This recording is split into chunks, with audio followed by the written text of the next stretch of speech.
Han? What's wrong? Galing kami ni Ashley sa Lucius kanina. And guess what? Kung sinong nakita namin? Si Mr. Vergara.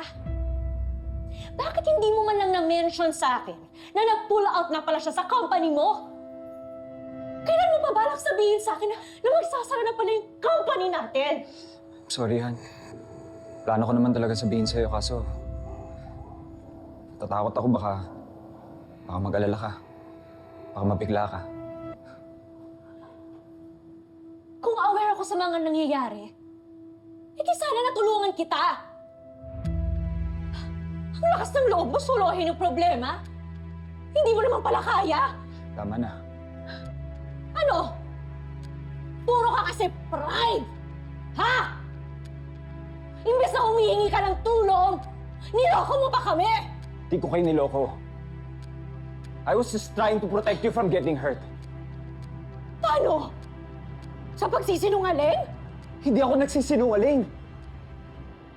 Han, hinahanap ko lang yung right time para sabihin sa'yo. And when exactly is the right time, Edward? Dapat ka lang i-push! Kasi kung hindi, habang buhay ka lang magiging palpak! Ano ba gusto mo marinig? Oo, nalugi yung kumpanya. Matagal na. Nagkaroon ng problema sa operations at hindi ko sinasabi sa'yo dahil ayoko ma-disappoint ka. Dahil ayoko isipin mo na nagpaksal ka na isang lalaking failure. Daya,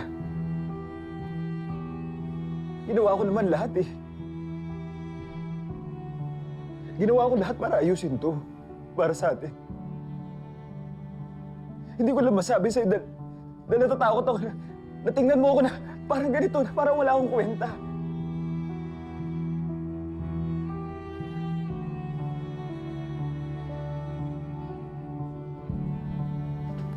I'm sorry. I'm sorry.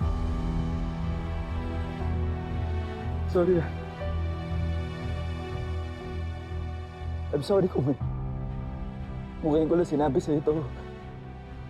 Kung hindi ko natupad yung pangako ko sa'yo na bibigyan kita ng magandang buhay.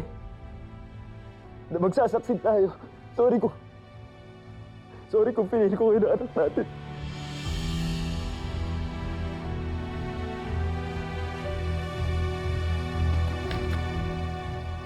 Yung future ng family natin, ng anak natin, sila na!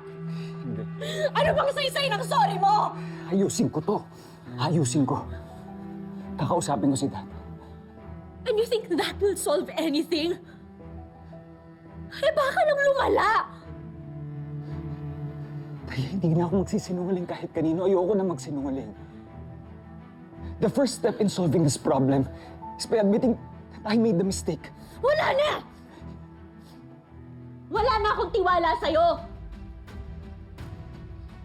Kahit ano pang gawin mo, it's too late! Hindi na maaayos to, kaya ako na lang ang gagawa ng paraan!